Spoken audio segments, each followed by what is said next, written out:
Hey, quirky humans. Today we are going into part two of our meal prepping series. Now, in the first video, I talked all about the questions you need to ask yourself to figure out the best kind of meal prepping for you. Everyone is different, everyone's lifestyle is different, everyone's preferences are different. And I hardly see that talked about. So if you missed last week's video, truly go watch it because it's going to help you get a lot clearer on what you should be focusing on in your meal prep so that it adapts to your lifestyle. In this week's video, I'm going to talk all about how I actually plan and execute my meal prep and what helps me plan it out so that it's a smooth and easy process and I get a lot of things done in as little time as possible, which is what everyone wants, right? If we haven't met yet, my name is Isabel, and on this channel we talk all about embracing your weird in order to build a better brand, business, and life. Quick disclaimer before we start, I'm not a chef, not even close. I do like cooking and baking. I love eating, but yes, I'm not a professional whatsoever. These are just things that work for me as a person with a neurodivergent brain and the things that have worked for my family and my lifestyle. However, I do think they will be helpful for you, so stick around and let me tell you the three big things that I consider when I'm going to plan a meal prep. Thing number one is wait times. And by wait times, I mean literal wait times, but I also mean cook times. So for example, every or almost every meal prep, the first thing I make are cachitos de jamón, which are like these, it's a Venezuelan breakfast and it's like a soft bread, rolled bread filled with ham pastry thing, and it's delicious. But I make the dough from scratch. And the dough has a rise time where I need to mix all the ingredients and I need to leave it to the side for about 4 hours before I can actually finish making the cachito de jamón.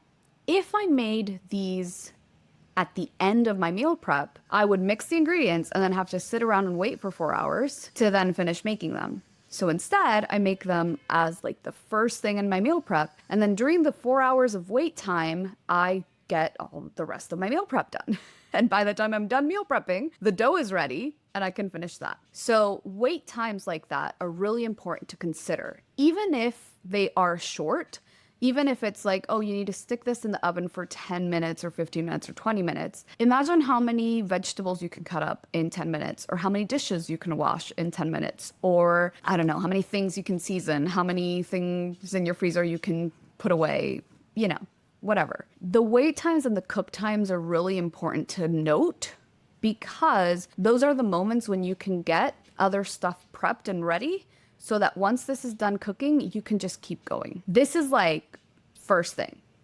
And then pro tip, also take into account cooling down times. If your meal prep includes putting things away in the freezer and or putting things away in the fridge, you're going to need to account for the time things take to cool down because you shouldn't be putting a hot soup into the freezer. So I usually prep my items or my meals from things that are hotter to things that are colder, if that makes sense. So I usually start with things like soups and things like that take longer to cool down, and then end with like my salad because I'm just cutting up vegetables and putting them away in the fridge, so I don't need to wait for them to cool down. The second thing are the tools that you need. Take a look at the recipes that you want to prep and see what tools they each require. Then start with recipes that require different tools that you have access to, of course. So what do I mean by that? What I mean is that if you have 3 recipes for the Instant Pot, you can't cook all 3 recipes for the Instant Pot at the same time. You're gonna have to use your Instant Pot to cook one, and then once that's done, wait for the Instant Pot to cool, wash it, and then put it up, set it up for the next recipe, and so on and so forth. When I do a meal prep, I'm trying to see how many things I can get going at the same time. So that means I'll turn on my Instant Pot and I'll put chicken breasts in there with water to make a shredded chicken, but I'll put a pot of water to boil on the stovetop so I can boil some potatoes, and I'll put a disc of puff pastry in my like pie tin to blind bake in the oven at the same time, because that way I'm using the time that these things are taking to cook simultaneously and therefore reducing my cooking time. Pro tip, I use an app called Multi-Timer that allows me to set up multiple timers at the same time and label them. Because when you're cooking a lot of things at the same time, it's going to be really important that you are aware of what needs to be turned off and what needs to be taken off of the stovetop, etc., etc. And then the third thing that I ask myself is, what are the ingredients that I can batch? If my recipes for that month have a lot of ingredients in common, then it is easier to cut up all the carrots for the 3 different recipes at the same time than it is to cut up the carrots for the first recipe, make the first recipe, then go back, cut up the next carrots for the next recipe, and then go back and then cut up, it just takes longer. It's more interrupted and it takes a little bit longer. So look at the ingredients that your recipes have in common that you can batch in cutting up, slicing, preparing, etc., so that your cooking goes by a little bit faster. Bonus tip, this is also the best way to reduce food waste. When you are choosing which recipes you want to make for your meal prep, if you have a recipe that you're like, I really want to make this this week, and it calls for half a pepper, right? Try to look into your recipes to see if there's another one that calls for the other half of the pepper so that you're using the full pepper. If not, you can still, slice the pepper up, put it in a Ziploc bag and put it in the freezer and use it later. But the more you use up all of the ingredients you have, the better it will be for your overall meal prep and space and all that stuff. When you have all of these things taken into account, the wait times, the tools, and what you can batch, that is when I then write out my plan. I have the recipes I want to make. I've looked at the wait times and the cook times and the cooling down times. I've kind of organized it based on that. I've then looked at the tools I'm going to need and the batching. And I will write out a very simple to-do list that is divided by a recipe, kind of roughly in the order that I want to do it. I'll put an example here, but it will look something like, for the cachitos de jamón, it is like prep the dough and then, cut the ham, prep the actual cachitos, like put them together, bake them, cool them down, freeze them.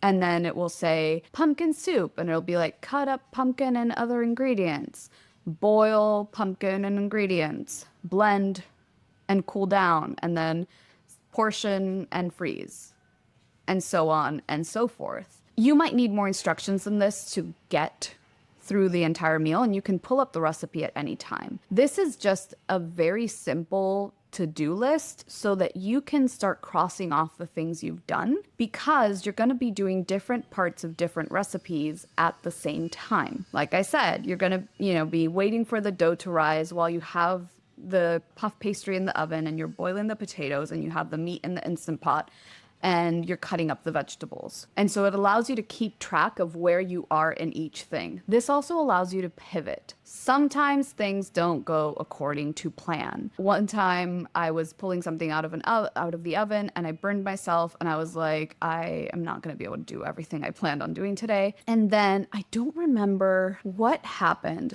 I spilled something and I had to clean that up, and that ate up into a lot of the time that I had for meal prep as well. And so I said, you know what? I need to pivot. And so I looked at that list and I said, cool, there's these 4 things I haven't even started on. I'm just not going to do those today. Let me focus on finishing the things that I've started on. It allows you to pivot. It allows you to change based on how the day's going. Sometimes it's a perfect day and you get everything done in the allotted time and it's great. And sometimes it's not, and that's okay. But this allows you to be as efficient as possible and get as many things done as possible. Now, a quick note about new recipes. I try not to include new recipes in my big monthly meal prep. I mentioned in the last video that what I usually do is I do one big meal prep at the end of each month for the following month. And then I do 3 very small meal preps, like 30 minutes to 60 minutes tops, meal preps for like salads and things like that during the other 3 weeks. In my big meal prep, I do not include new recipes. And I don't include new recipes because a new recipe takes a lot of focus. You have to read through the instructions and you have to stop and read every step and you have to scroll past the baker's entire story with the recipe that they do for SEO. I'm not judging. Like, I get that you have to do that to rank higher on Google. Like, I'm not judging, but I have to scroll past that entire thing to get to the recipe. And so it breaks your flow. It breaks your focus. It breaks your concentration. It makes things go by slower. Because I actually enjoy cooking, when I don't feel like eating something that I prepped before, or sometimes I forget to unfreeze, like put things in the fridge the night before to thaw for the next day. And lunchtime comes around and I'm like, oops, I didn't actually make anything. I didn't actually thaw anything, so I can't make anything. When that happens, I take that moment to test new recipes. And if I like the recipe, then awesome. And if I don't like the recipe, then it goes away, or I try to tweak it until I like it. But only once it's like tried and true does it get added to the possible recipes for my meal prep roster. Also, I have more recipes in my meal prep roster than I know what to do with. I could not do that for a month. I couldn't eat all of that in a month, right? But that's not a bad thing because it allows for variety. Again, variety is a big important thing to me. If you don't know what I'm talking about, watch last week's video where I talk about that. But this allows me to keep in line with the seasons and keep in line with, oh, it's winter, so I'm gonna make more soups this month versus it's summer, so let me make more fresh salads. It really allows me to tweak my meal prep based on the things that I'm craving, the things that I want to eat, the seasons. And speaking of seasons, that also helps me save money because it means I'm only buying produce and vegetables and things that are in season. That was a lot.